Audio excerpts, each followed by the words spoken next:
जब से मैंने मीटिंग में जाना छोड़ा था। डर के 6 भूतों को कैसे निकाला जाए। दौलतमंद बनने के लिए दिमाग खाली करना।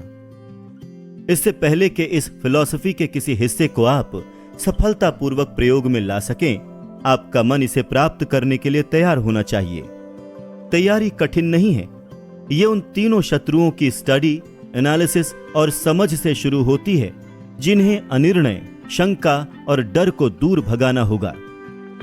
छठी इंद्री तब तक काम नहीं करेगी जब तक कि वो तीनों शत्रु या इनमें से एक भी आपके दिमाग में बने रहेंगे।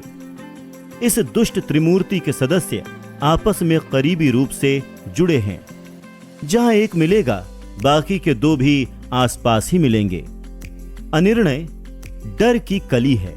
जब आप सुने तो इसे याद रखें। अनिर्णय शंका में बदलता है, फिर ये दोनों मिल जाते हैं और डर बन जाते हैं। अक्सर ये मिलने की प्रक्रिया धीमी होती है। ये भी एक कारण है कि ये तीनों शत्रु इतने खतरनाक क्यों होते हैं। वो खिलते हैं और बढ़ते रहते हैं और हमें उनकी उपस्थिति का पता तक नहीं चलता। इस चैप्टर का बाकी का भाग उस लक्ष्य का वर्णन करता है जिसे हासिल किया जाना चाहिए। इससे पहले कि इस पूरी फिलॉसफी का प्रैक्टिकल प्रयोग किया जाए, यह उस स्थिति का भी विश्लेषण करता है जिसमें बहुत सारे लोग गरीबी में सिमट गए हैं, और ये वो सच्चाई बताता है जिसे उन सभी लोगों को समझ लेना चाहिए जो अमीर बनना चाहते हैं, चाहे इसे धन के संदर्भ में मापा जाए या मानसिक अवस्था के संदर्भ में, जो धन से अधिक मूल्यवान होती है। इस चैप्टर का उद्देश्य है 6 मूलभूत डरों के कारण और इलाज पर ध्यान केंद्रित करना। इससे पहले कि हम किसी दुश्मन को जीत सकें, हमें उसका नाम, उसकी आदतें, उसके रहने की जगह पता होनी चाहिए। जब आप सुने तो सावधानी से एनालाइज करें और यह निर्धारित करें कि इन 6 आम डरों में से कोई आपके साथ तो जुड़ा हुआ नहीं है। इन बहुत छोटे शत्रुओं की आदतों से धोखा न खाएं। कई बार वो कॉन्शियंस में छुपे रहते हैं, जहां उन्हें खोजना मुश्किल होता है और उन्हें स्पष्ट करना तो और भी मुश्किल होता है। 6 मौलिक या फंडामेंटल डर। कुल 6 फंडामेंटल डर होते हैं जिनके किसी एडजस्टमेंट के कारण हर इंसान कभी न कभी दुख उठाता है। जिन्हें सभी 6 डर नहीं सताते, ऐसे अधिकांश लोग भाग्यशाली होते हैं। ये डर हैं गरीबी का डर, क्रिटिसिज्म का डर, बुरे स्वास्थ्य का डर, प्रेम में बिछड़ने का डर, बुढ़ापे का डर, मौत का डर। बाकी सभी डर कम महत्वपूर्ण हैं। उन सभी को इन 6 टाइटल्स में शामिल किया जा सकता है। डर मानसिक अवस्था से अधिक कुछ नहीं है। किसी की मानसिक अवस्था को नियंत्रित किया जा सकता है और उसे दिशा भी दी जा सकती है। इंसान तब तक कुछ नहीं बन सकता जब तक कि उसके मन में किसी खलबली के रूप में उसका विचार न आए।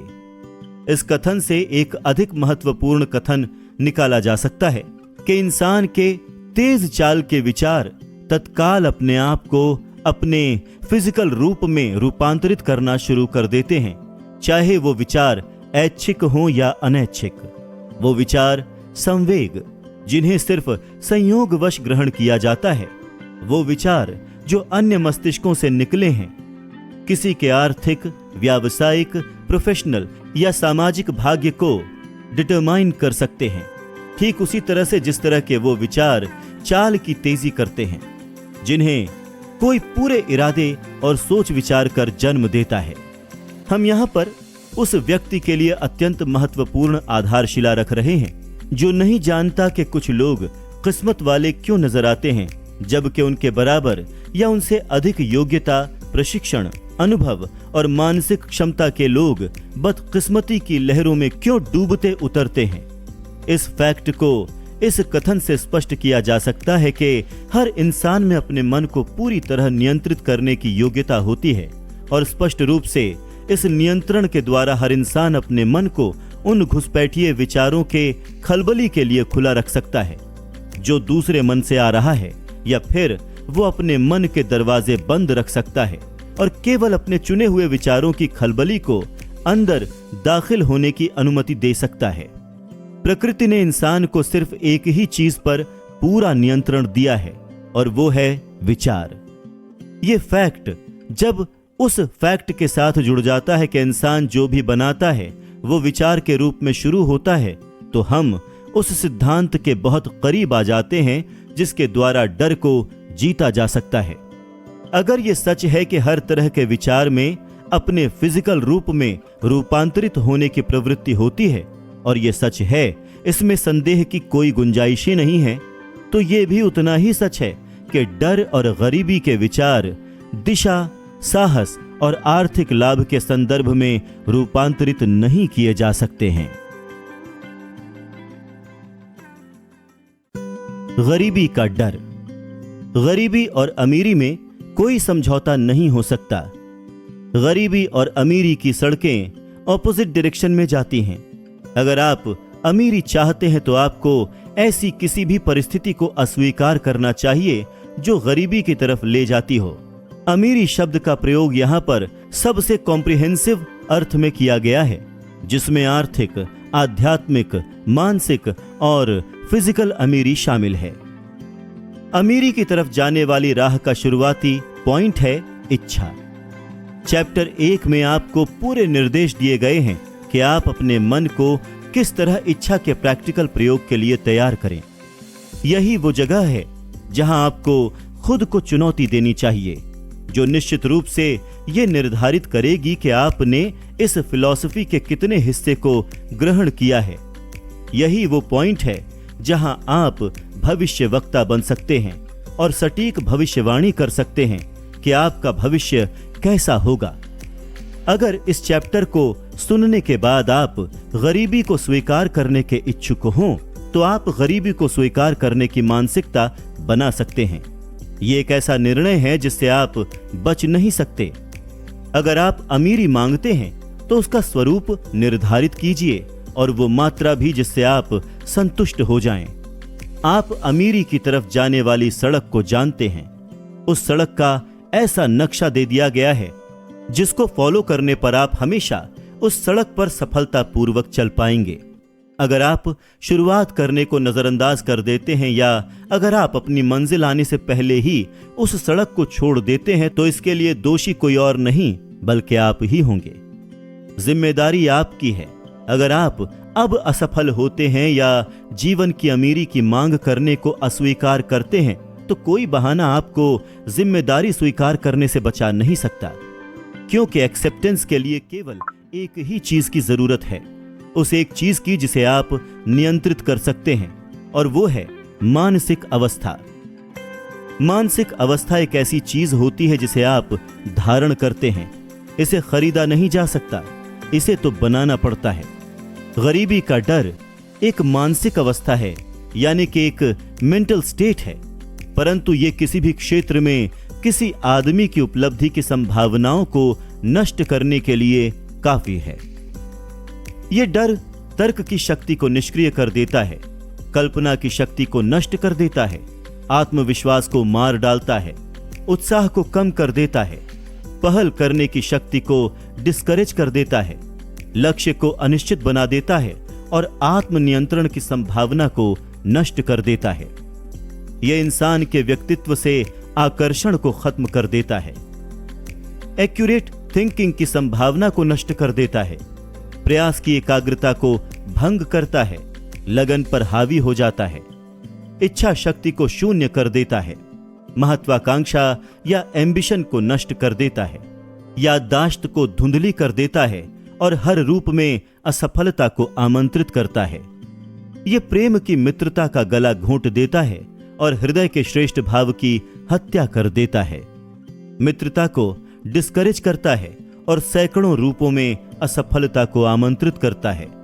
अनिद्रा, दुख और परेशानी की ओर ले जाता है, और ऐसा इस स्पष्ट सच्चाई के बावजूद होता है कि हम अबंडेंस की एक ऐसी दुनिया में रह रहे हैं जहां हमारी मनचाही हर चीज मौजूद है, जहां हमारे और हमारी इच्छाओं के बीच में स्पष्ट लक्ष्य की कमी के अलावा कोई और बाधा नहीं है। इसमें कोई संदेह नहीं कि गरीबी का डर 6 मौलिक डरों में सबसे खतरनाक है। इसे लिस्ट में सबसे ऊपर रखा गया है क्योंकि इसे जीतना सबसे मुश्किल है। गरीबी का डर इंसान की इस प्रवृत्ति से विकसित होता है कि वो आर्थिक रूप से अपने साथी इंसानों का शोषण करना चाहता है। इंसान से नीचे के लगभग सभी प्राणी इंद्रियों से ऑपरेट होते हैं, परंतु उनकी सोचने की क्षमता सीमित होती है, इसीलिए वो एक दूसरे को शारीरिक नुकसान पहुंचाते हैं। इंसान में विचार और तर्क की क्षमता होती है और वो श्रेष्ठ होता है, इसीलिए वो शारीरिक रूप से अपने साथियों को नहीं खाता, परंतु वो आर्थिक रूप से उन्हें खाने में अधिक संतुष्टि का अनुभव करता है। इंसान इतना लोभी है कि उसे अपने साथियों से सुरक्षित रखने के लिए हर तरह के नियम बनाए गए हैं। कोई भी चीज इंसान को इतना दुख और अपमान नहीं पहुंचाती जितना गरीबी। केवल वो ही इसका अर्थ पूरी तरह से समझ सकते हैं जिन्होंने गरीबी का अनुभव किया हो। कोई हैरानी नहीं है कि इंसान गरीबी से डरता है। अपने अनुभव से इंसान इस बात को समझ चुका है कि जहां तक पैसे और फिजिकल संपदा का संबंध है, कुछ लोगों पर भरोसा नहीं किया जा सकता। इंसान दौलत हासिल करने के लिए इतना उत्सुक होता है कि वो इसे किसी भी तरीके से हासिल करना चाहता है, यदि संभव हो तो कानूनी तरीकों से, परंतु अगर ऐसा संभव न हो तो फिर दूसरे तरीकों से। सेल्फ एनालिसिस उन कमजोरियों को उजागर कर देती है जो इंसान स्वीकार करना पसंद नहीं करता। जांच का यह प्रकार उन सभी के लिए जरूरी है जो जीवन से औसत दर्जे और गरीबी से अधिक की मांग करते हैं। जब आप पॉइंट बाय पॉइंट अपनी जांच करेंगे तो ये याद रखें कि आप ही कोर्ट भी हैं और आप ही जूरी भी, आप ही प्रोसिक्यूटिंग वकील हैं और आप ही डिफेंस के वकील भी, और साथ ही साथ आप ही फरियादी भी हैं और आप ही डिफेंडेंट। ये भी कि आप पर ही ये मुकदमा चल रहा है। फैक्ट्स का ईमानदारी से सामना करें, अपने आप से निश्चित सवाल पूछें और सीधे जवाबों की मांग करें।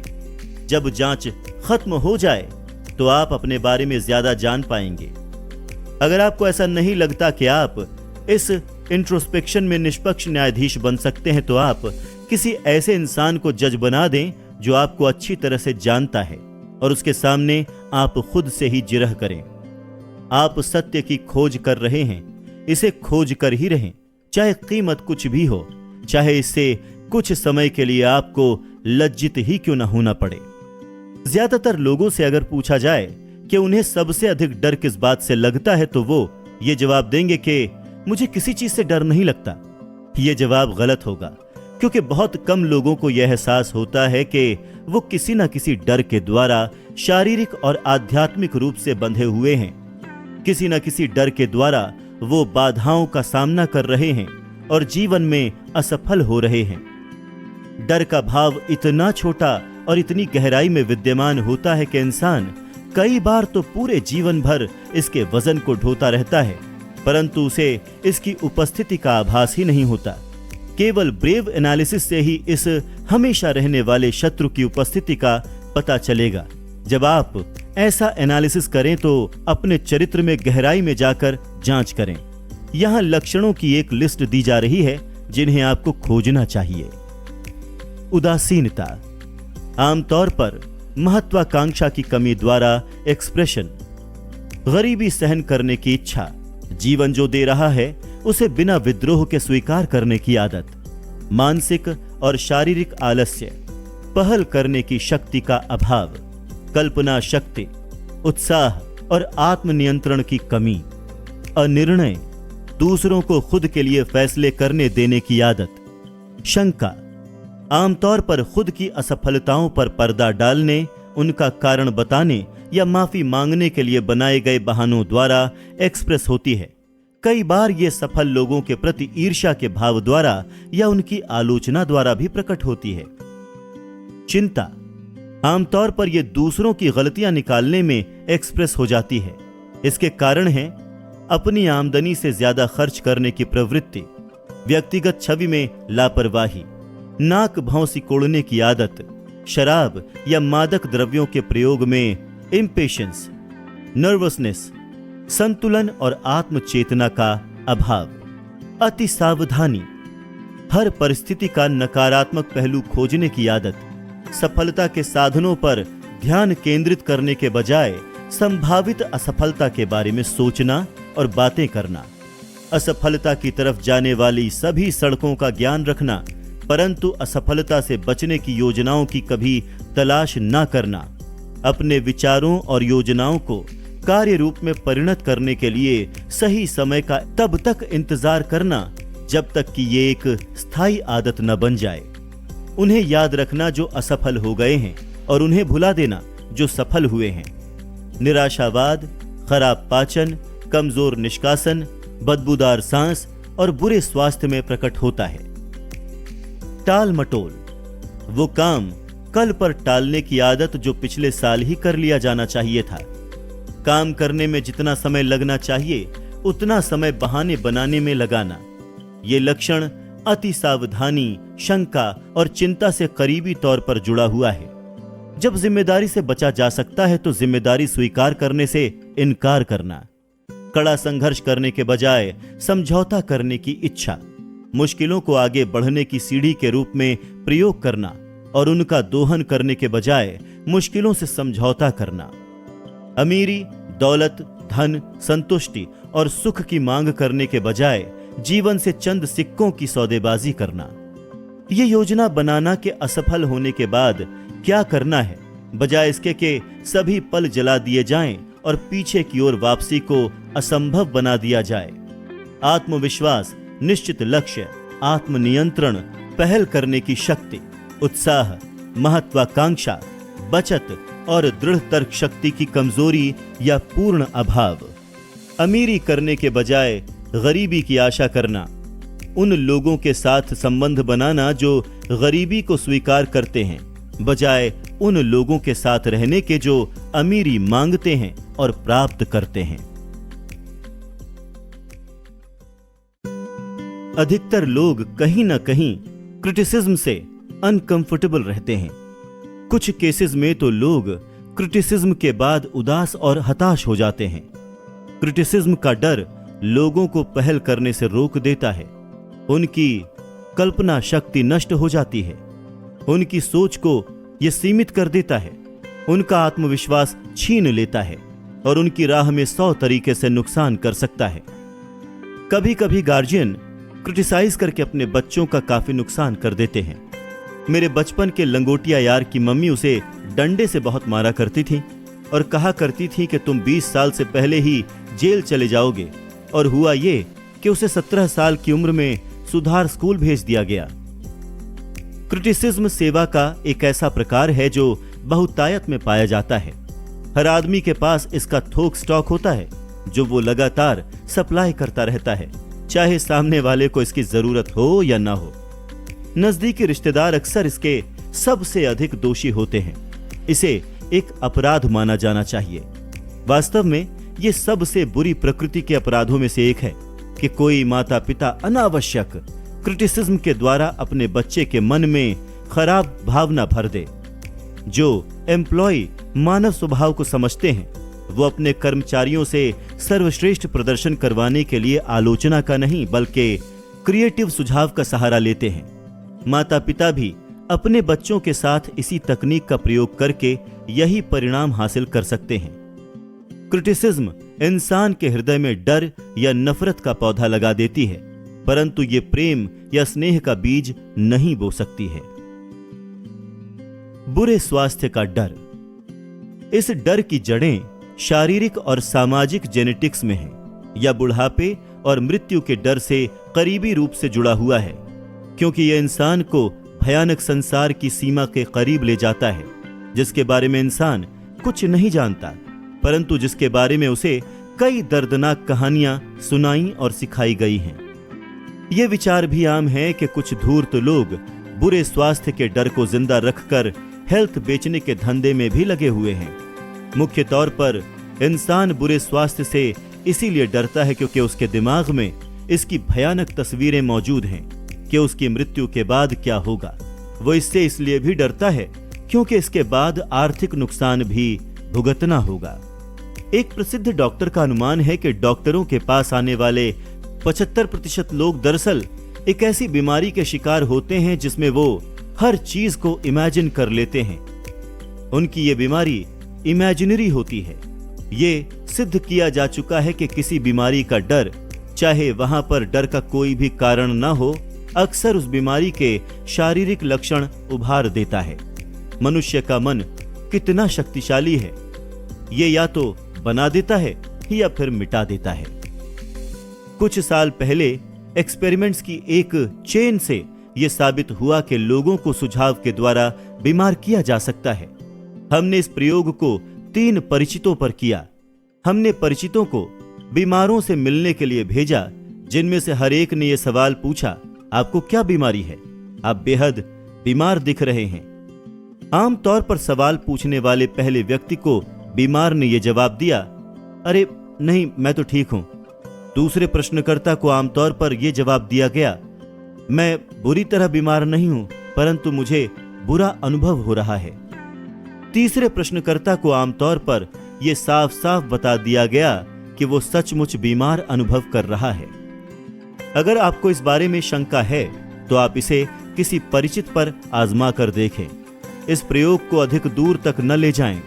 एक धार्मिक पंथ है जिसके सदस्य अपने शत्रुओं से प्रतिशोध लेने के लिए हक्सिंग तकनीक का इस्तेमाल करते हैं। वो इसे पीड़ित पर जादू करना कहते हैं। इस बात के प्रबल प्रमाण हैं कि बीमारी कई बार नेगेटिव थॉट प्रोसेस के रूप में प्रारंभ होती है। इस तरह का थॉट प्रोसेस एक मन से दूसरे मन में सुझाव द्वारा भेजा जा सकता है, या फिर वो व्यक्ति इसे अपने मन में अपने आप सोच सकता है। डॉक्टर अपने मरीजों को स्वास्थ्य लाभ के लिए स्थानों पर भेजते हैं क्योंकि मानसिक नजरिए में परिवर्तन आवश्यक है। बुरे स्वास्थ्य के डर का बीज हर इंसान के मन में रहता है। चिंता, डर, हताशा, प्रेम और बिजनेस के मामलों में निराशा इस बीज को अंकुरित करती है और बड़ा करती है। प्रेम के बिछड़ने का डर, इस छुपे हुए डर का मौलिक स्रोत स्पष्ट रूप से पुरुष की बहुविवाही आदत से विकसित हुआ। जब वो अपने साथी के स्नेह को चुराता था और उसके साथ जो स्वतंत्रता ले सकता था लेता था। ईर्ष्या और इसी तरह के न्यूरोसिस प्रेम के बिछड़ने के इसी आंतरिक डर का परिणाम है। ये डर सभी 6 मूलभूत डरों में सबसे दर्दनाक है। ये शायद किसी भी अन्य मूलभूत डर की तुलना में शरीर और मन को सबसे अधिक दुख पहुंचाता है। प्रेम में बिछड़ने का डर शायद पाषाण युग से चला आ रहा है, जब पुरुष महिलाओं को शक्ति द्वारा चुराया करता था। पुरुष आजकल भी ऐसा करते हैं, परंतु उनकी तकनीक बदल गई है। शक्ति के बजाय अब वो आग्रह करते हैं, सुंदर कपड़ों, अच्छी कारों और इसी तरह का लुभावना चारा डालते हैं, जो शारीरिक शक्ति से अधिक प्रभावी साबित होती है। इंसान की आदतें अब भी वैसी ही हैं जैसी कि वो सभ्यता के भोर समय में थी, परंतु अब वो उन्हें अलग तरीके से व्यक्त करता है। एनालिसिस से पता चलता है कि महिलाओं में ये डर पुरुषों से अधिक होता है। इस फैक्ट को आसानी से स्पष्ट किया जा सकता है। महिलाओं ने अनुभव से सीखा है कि पुरुष प्रकृति से बहुविवाही होते हैं और कॉम्पिटिटर्स के हाथों में उन पर भरोसा नहीं किया जा सकता। वृद्धावस्था का डर, जैसे जैसे उम्र बढ़ती जाती है, बुरे स्वास्थ्य का डर ही सबसे मुख्य डर होता है। कामेच्छा भी वृद्धावस्था का एक डर होता है, क्योंकि उस उम्र में कोई उनकी कामेच्छा पर ध्यान नहीं देगा। वृद्धावस्था का एक और कारण है जिससे लोगों में डर आ जाता है, वो ये कि वृद्ध होने के साथ ही स्वतंत्रता में भी बाधाएं आ जाती हैं, क्योंकि उस वक्त लोग दूसरों पर निर्भर हो जाते हैं। इस तरह उन्हें आर्थिक और शारीरिक स्वतंत्रता का डर रहता है। कुछ लोग उम्र बढ़ने के साथ अपने कार्यों में धीरे होने के कारण बुरी भावना का शिकार होने लगते हैं, हीन भावना का शिकार होने लगते हैं। दुर्भाग्यवश कुछ ऐसे लोग हैं जो बुढ़ापे के साथ पहल करने की शक्ति, कल्पना शक्ति और खुद पर विश्वास भी खोने लगते हैं। मौत का डर, सभी डरों में मौत का डर सबसे ज्यादा डरावना है।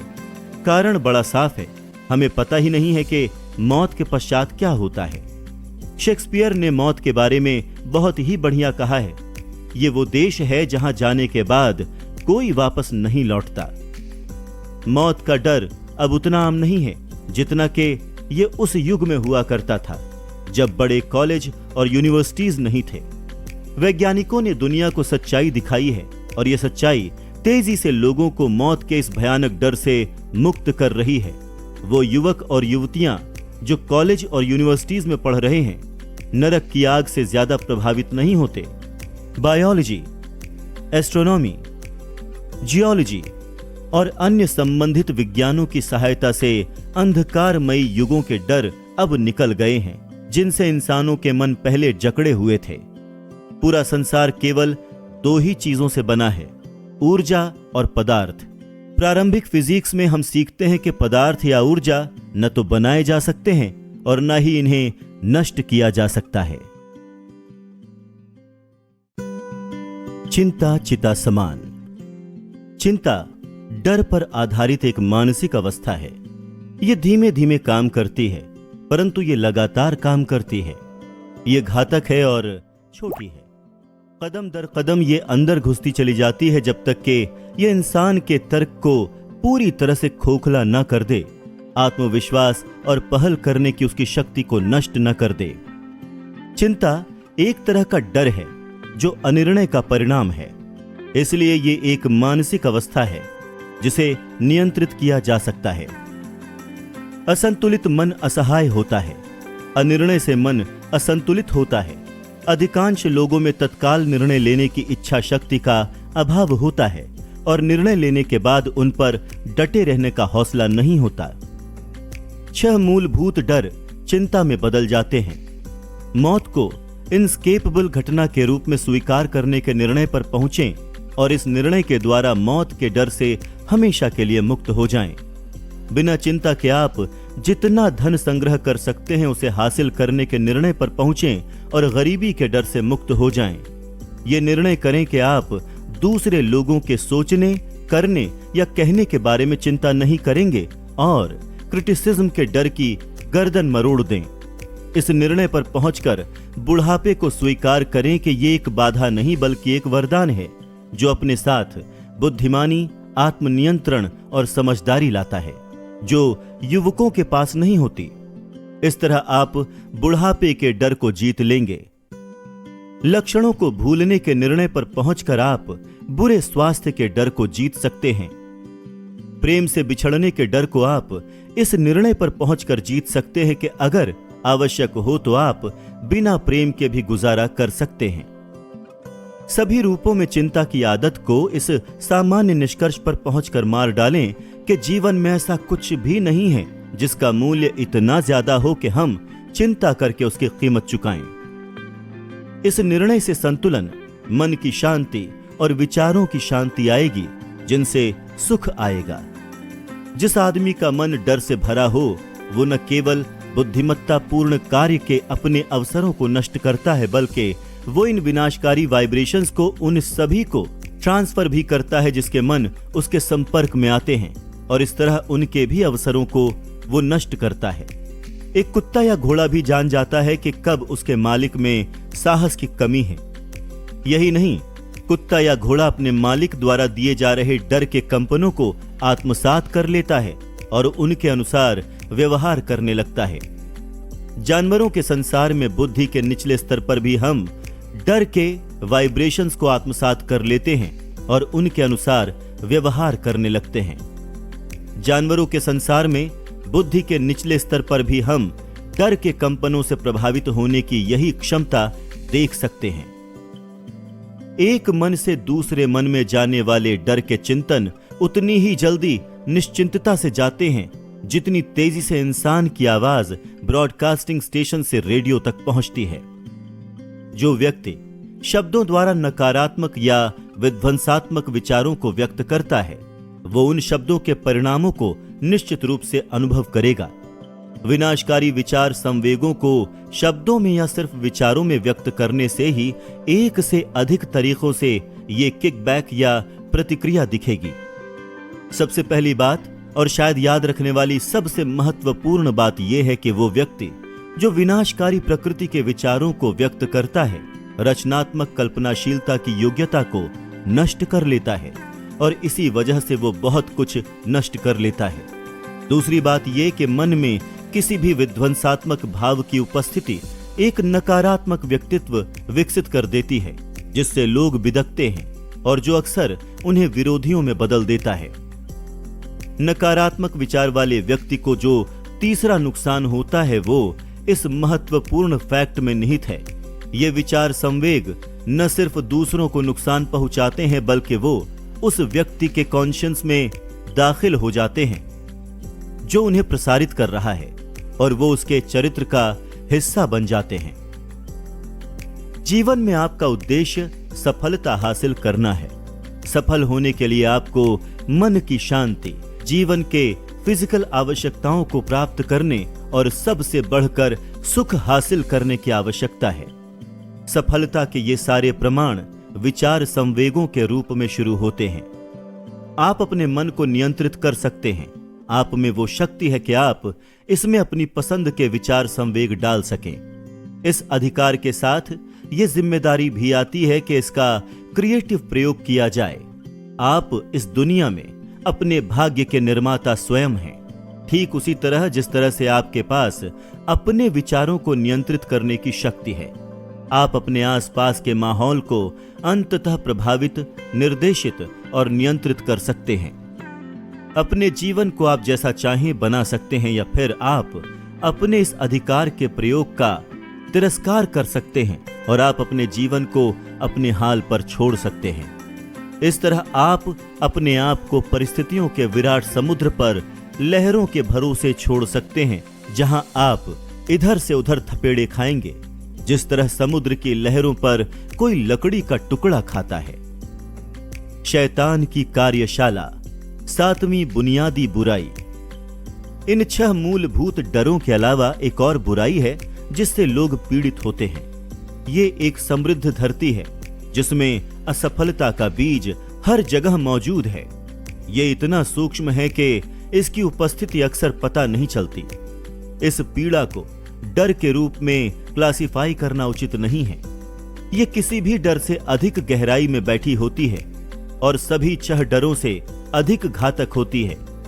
किसी बेहतर नाम के अभाव में इस बुराई को नकारात्मक प्रभावों के प्रति हाइपर सेंसिटिव कहना उचित होगा। जो लोग दौलतमंद होते हैं वो हमेशा इस बुराई से अपने आप को बचाए रखते हैं। गरीब लोग ऐसा कभी नहीं कर पाते। किसी भी क्षेत्र में सफल होने वाले लोगों को इस बुराई से बचने के लिए अपने मन को तैयार कर लेना चाहिए। अगर आप इस फिलॉसफी को दौलत हासिल करने के उद्देश्य से पढ़ रहे हैं तो आपको अपनी जांच बहुत सावधानी से करनी चाहिए और यह निर्धारित करना चाहिए कि कहीं आप इन नकारात्मक प्रभावों के प्रति संवेदनशील तो नहीं हैं। अगर आप इस सेल्फ एनालिसिस को नजरअंदाज करेंगे तो आप अपनी इच्छाओं को हासिल करने के अपने अधिकार को खो देंगे। अच्छी तरह से एनालिसिस करें। सेल्फ एनालाइज करने के लिए तैयार किए गए प्रश्नों को पढ़ने के बाद अपने जवाबों में अपने आप को पूरी तरह से जिम्मेदार ठहराएं। इस काम को उतनी ही सावधानी से करें जिस तरह आप अपने किसी दुश्मन की खोज कर रहे हैं, जिसके बारे में आप जानते हैं कि वो छुपा हुआ बैठा है, और आप अपने दोषों के साथ वही व्यवहार करें जो आप अपने किसी शत्रु के साथ करेंगे। आप हाईवे के डाकुओं से अपने आप को आसानी से बचा सकते हैं क्योंकि कानून आपके लाभ के लिए संगठित सहयोग प्रदान करता है, परंतु इस 7वीं मूलभूत बुराई को जीतना बहुत कठिन होता है क्योंकि ये तब हमला करता है जब आपको इसकी उपस्थिति का एहसास नहीं होता, चाहे आप सोए हों या जागे हुए हों। यही नहीं, इसका हथियार एब्स्ट्रैक्ट है क्योंकि यह सिर्फ एक मानसिक अवस्था है। यह बुराई खतरनाक भी है क्योंकि मानवीय अनुभव के जितने रूप होते हैं ये उतने ही विभिन्न रूपों में हमला करती है। कई बार ये रिश्तेदारों की नेक सलाह के द्वारा मन में प्रवेश करती है, कई बार ये अंदर से आती है और मानसिक नजरिए के द्वारा आती है। ये हमेशा जहर की तरह खतरनाक होती है, हालांकि ये उतनी जल्दी नहीं मार सकती। खुद को नकारात्मक प्रभाव से कैसे बचाया जाए? नकारात्मक प्रभाव आप खुद भी बना सकते हैं। और ये आपके आसपास के नकारात्मक लोगों की देन भी हो सकते हैं। इनसे खुद को बचाने के लिए ये जान लें कि ये आपके मन में नकारात्मक प्रभावों के विरुद्ध एक सुरक्षा चक्र न बना लें।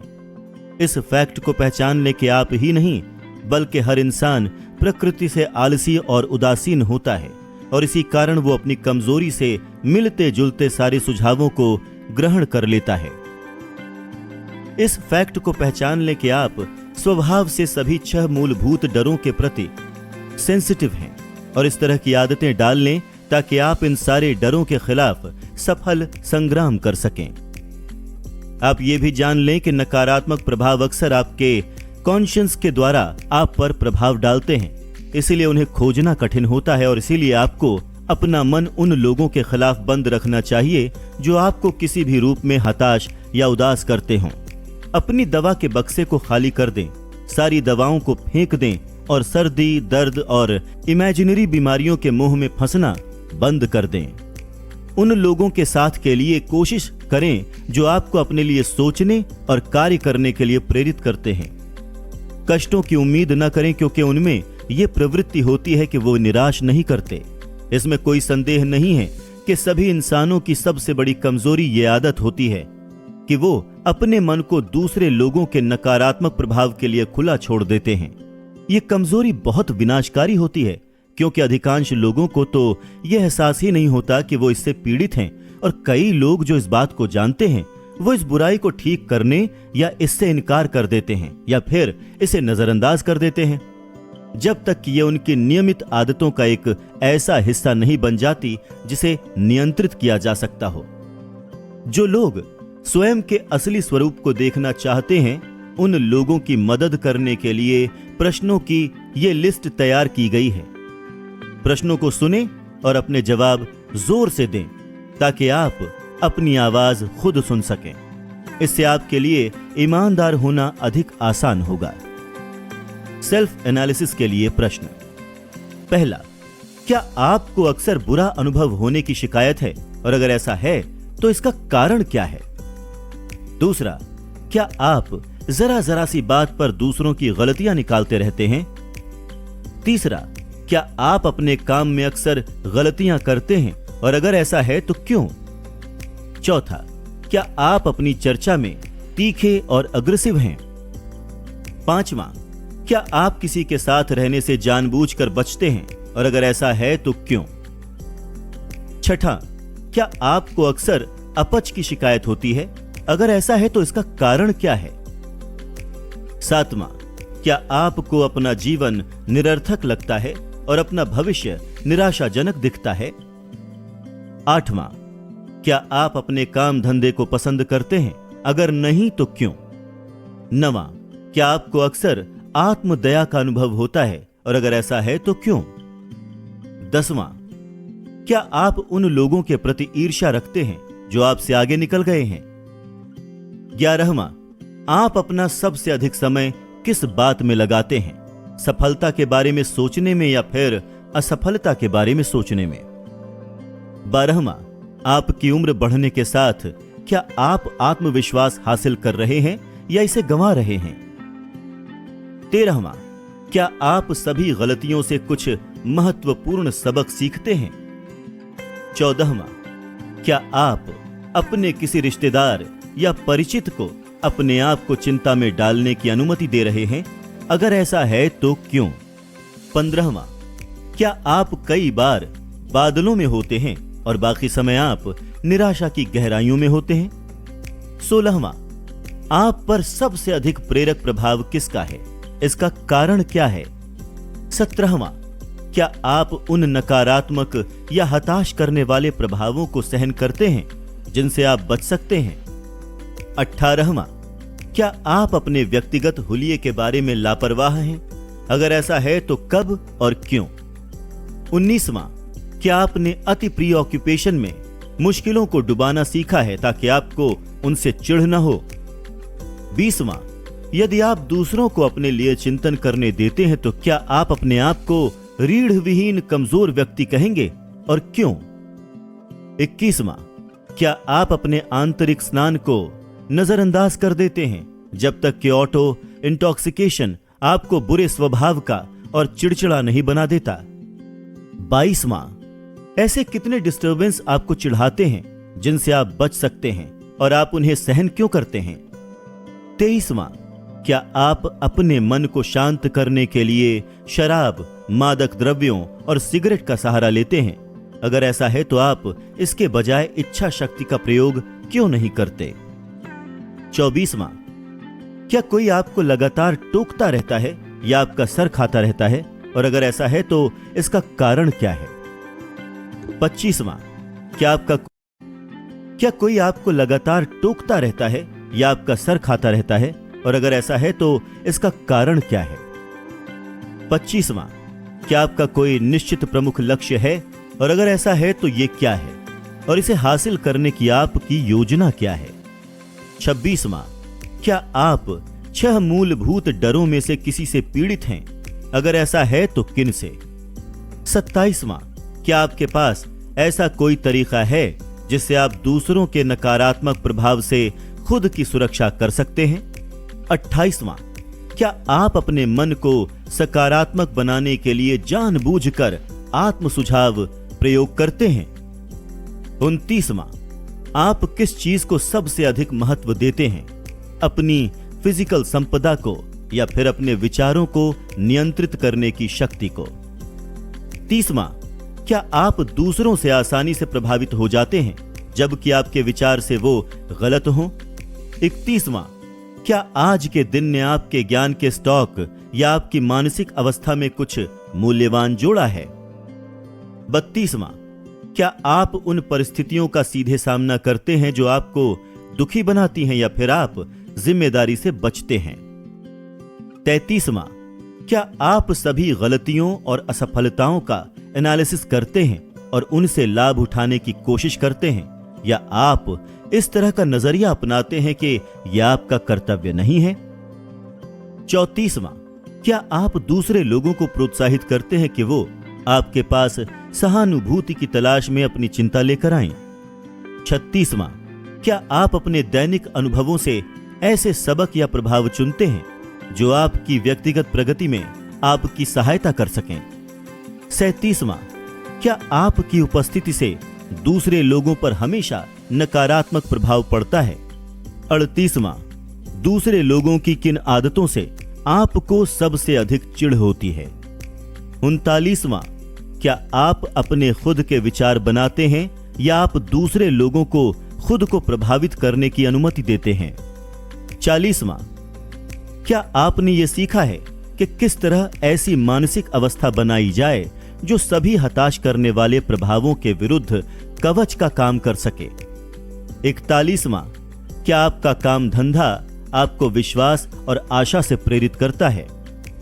42वां, क्या आपको लगता है कि आप में जरूरी आध्यात्मिक शक्तियां हैं जिनके द्वारा आप अपने मन को सभी तरह के डरों से मुक्त रख सकते हैं। 43वां, क्या आपका धर्म आपके मन को सकारात्मक रखने में मदद करता है। 44वां, क्या आपको अनुभव होता है कि दूसरों की चिंताओं को बांटना आपका कर्तव्य है, अगर ऐसा है तो क्यों। 45वां, अगर आपको विश्वास है कि एक जैसे पक्षी एक साथ उड़ते हैं तो आपने अपने दोस्तों की स्टडी से क्या सीखा है कि आप इस तरह से दोस्तों को आकर्षित करते हैं। 46वां, जिन लोगों के साथ आप सबसे करीबी संपर्क में रहते हैं उनमें और आपके दुख में क्या आपको कोई संबंध नजर आता है। 47वां, क्या यह संभव है कि जिसे आप अपना मित्र समझ रहे हैं दरअसल वो व्यक्ति आपका सबसे बड़ा शत्रु हो, क्योंकि वो आपके मन पर नकारात्मक प्रभाव डालता है। 48वां, किन नियमों के द्वारा आप ये तय करेंगे कि आपके लिए मददगार क्या है और विनाशकारी क्या है। 49वां, क्या आपके सबसे अंतरंग सहयोगी मानसिक रूप से आपसे सुपीरियर हैं या आपसे इंफीरियर हैं। आप अपने 24 घंटों में से इन चीजों को कितना समय देते हैं। पहला, आपका काम धंधा, दूसरा नींद, तीसरा खेल और मनोरंजन, चौथा उपयोगी ज्ञान हासिल करना, पांचवा सिर्फ समय की बर्बादी। आपके परिचितों में से कौन आपको सबसे अधिक प्रोत्साहन देता है, सबसे अधिक सावधान करता है, सबसे अधिक हताश करता है। आपकी सबसे बड़ी चिंता कौन सी है? आप इसे सहन क्यों करते हैं? जब दूसरे आपको मुफ्त की बिना मांगी सलाह देते हैं तो क्या आप कोई सवाल किए बिना या उद्देश्य का एनालिसिस किए बिना उसे स्वीकार करते हैं? वो सबसे बड़ी चीज क्या है जिसकी आपको इच्छा है? क्या आप इसे हासिल करने का इरादा रखते हैं? क्या आप अपनी बात की आपको इच्छा है? क्या आप इसे हासिल करने का इरादा रखते हैं? क्या आप अपनी बाकी सभी इच्छाओं को उस बड़ी इच्छा के सामने दबाने के इच्छुक हैं? इसे हासिल करने के लिए आप हर दिन कितना समय देते हैं? क्या आपका मन अक्सर बदल जाता है? अक्सर ऐसा होता है तो क्यों? क्या आप आम तौर पर वो हर काम खत्म करते हैं जिसे आपने शुरू किया है? क्या आप दूसरे लोगों के बिजनेस या प्रोफेशनल टाइटल्स, कॉलेज डिग्रीज या दौलत से आसानी से प्रभावित हो जाते हैं? क्या आप इस बात से आसानी से प्रभावित होते हैं कि दूसरे लोग आपके बारे में क्या सोचते हैं?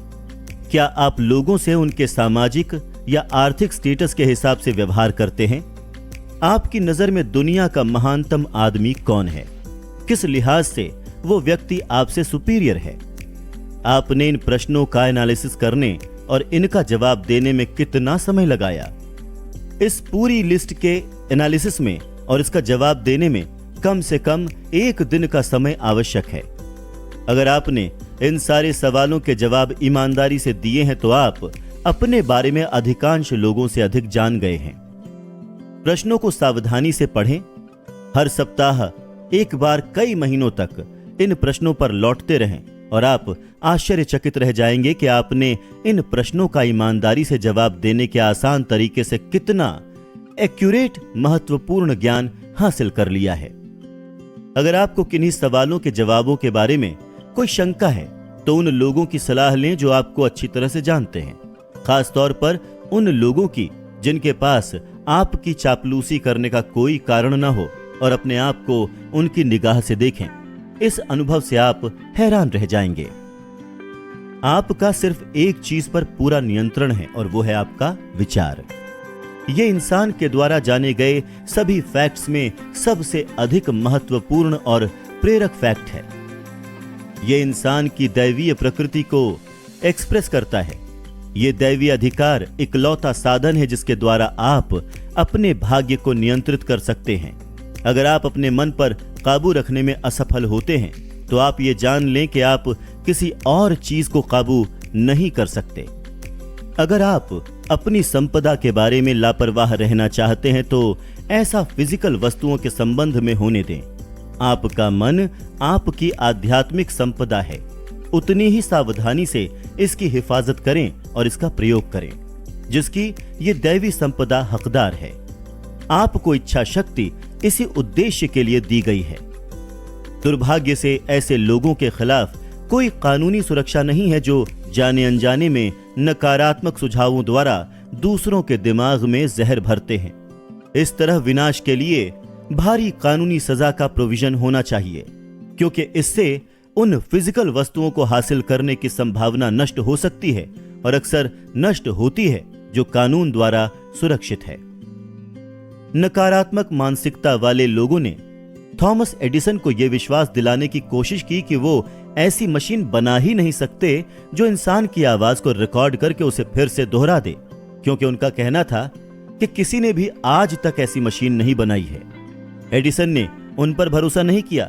वो जानते थे कि मन ऐसी कोई भी चीज बना सकता है जिसके बारे में वो कल्पना कर सकता है और जिस पर उसे विश्वास हो।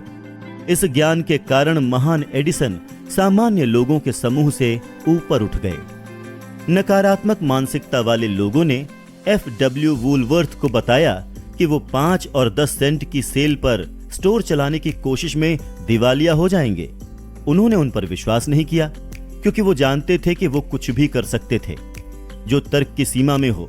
अगर उनकी योजनाओं में विश्वास का दम हो, दूसरे लोगों के नकारात्मक सुझावों को अपने दिमाग से दूर रखने के अधिकार का उपयोग करते हुए उन्होंने $10 करोड़ से अधिक की दौलत इकट्ठा कर ली। शंका करने वाले लोग कड़वापन से नाक भौं सिकोड़ रहे थे जब हेनरी फोर्ड ने अपनी पहली अटपटे ढंग से बनी कार को डेट्रॉइट की सड़कों पर आजमाया। कुछ ने कहा कि यह चीज कभी प्रैक्टिकल बन नहीं पाएगी। कईयों ने कहा कि इस तरह की चीज के लिए कोई भी पैसे नहीं देगा। फोर्ड ने कहा, मैं धरती को भरोसेमंद मोटर कारों से पाट दूंगा, और उन्होंने ऐसा कर दिखाया। जो लोग बहुत सारी दौलत चाहते हैं उन्हें यह याद रखना चाहिए कि हेनरी फोर्ड और अधिकांश काम करने वालों में इकलौता अंतर यह था कि फोर्ड के पास एक मन था और उन्होंने उसे नियंत्रित किया। दूसरों के पास भी मन था, परंतु उन्होंने उसे नियंत्रित करने का प्रयास ही नहीं किया। मन पर नियंत्रण सेल्फ डिसिप्लिन और आदत का परिणाम है। आप या तो अपने मन को नियंत्रित करते हैं या फिर यह आपको नियंत्रित करता है। इसमें कोई आधा अधूरा समझौता नहीं होता। मन को नियंत्रित करने के सभी तरीकों में सबसे प्रैक्टिकल तरीका है आपके पास एक निश्चित योजना हो। किसी भी व्यक्ति के रिकॉर्ड का एनालिसिस करें जिसने उल्लेखनीय सफलता हासिल की हो, और आप देखेंगे कि उसने अपने मन पर नियंत्रण किया है या उस नियंत्रण को अपने लक्ष्यों को हासिल करने के लिए निर्देशित किया है। इस नियंत्रण के बिना सफलता संभव नहीं है। 55 प्रसिद्ध बहाने। जो लोग सफल नहीं होते उनमें एक महत्वपूर्ण गुण सिमिलर होता है। वो असफलता के सारे कारण जानते हैं और वो अपनी उपलब्धि के अभाव को स्पष्ट करने के लिए पक्के बहाने बनाते हैं। इनमें से कुछ बहाने चतुराई भरे होते हैं और इनमें से कुछ फैक्ट्स द्वारा तर्कपूर्ण भी महसूस होते हैं, परंतु बहानों का प्रयोग आप धन की तरह नहीं कर सकते। दुनिया केवल एक चीज जानती है, क्या आपने सफलता हासिल की है। एक कैरेक्टर एनालिस्ट ने सबसे आम बहानों की लिस्ट तैयार की है। जब आप इस लिस्ट को पढ़ें तो सावधानी से खुद की जांच करें और यह तय करें कि आप इनमें से कितने बहाने बनाते हैं। याद रखें कि इस पुस्तक में सिखाई गई फिलॉसफी के द्वारा आप इन बहानों का नामो निशान मिटा सकते हैं। अगर मेरे पास पत्नी और परिवार न होता, अगर मेरे पास जरूरी प्रेशर होता, अगर मेरे पास पैसा होता, अगर मेरे पास अच्छी शिक्षा होती, अगर मुझे कोई नौकरी मिल गई होती, अगर मेरा स्वास्थ्य अच्छा होता, अगर मेरे पास समय होता, अगर समय बेहतर होता, अगर दूसरे लोग मुझे समझ पाते, अगर मेरे चारों तरफ की परिस्थितियां भिन्न होती, अगर मैं अपनी जिंदगी को दोबारा जी सकता, अगर मैं इस बात से नहीं डरता कि लोग क्या कहेंगे, अगर मुझे अवसर दिया गया होता, अगर मेरे पास एक अवसर होता, अगर दूसरे लोगों ने मुझे इस हालत में नहीं पहुंचाया होता, अगर मुझे रोका नहीं गया होता, अगर मैं वो कर सकता जो मैं चाहता हूं,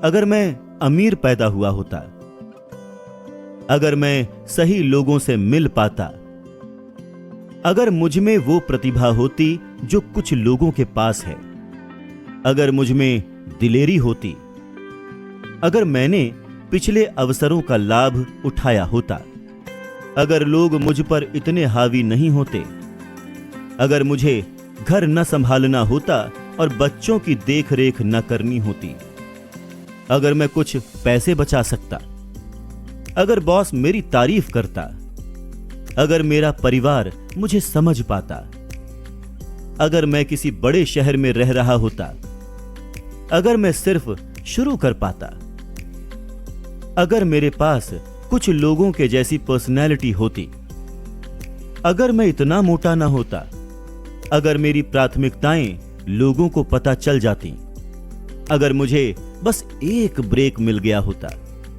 अगर मैं कर्ज से बाहर निकल पाता, अगर मैं असफल ना हुआ होता, अगर मैं जानता होता कि कैसे करना चाहिए, अगर हर आदमी ने मेरा विरोध न किया होता, अगर मेरे पास इतनी सारी चिंताएं न होती, अगर मेरी शादी किसी सही व्यक्ति से हुई होती, अगर लोग इतने गूंगे न होते, अगर मेरा परिवार इतना फिजूल खर्च न होता, अगर मुझे खुद पर भरोसा होता, अगर किस्मत मेरे खिलाफ नहीं होती, अगर मैं गलत सितारे के तले पैदा न हुआ होता, अगर यह सच नहीं होता कि जो होना है वही होगा, अगर मुझे इतनी कड़ी मेहनत न करनी होती, अगर मैंने अपना पैसा गंवाया ना होता, अगर मैं किसी दूसरे इलाके में रह रहा होता, अगर मेरे पास खुद का बिजनेस होता,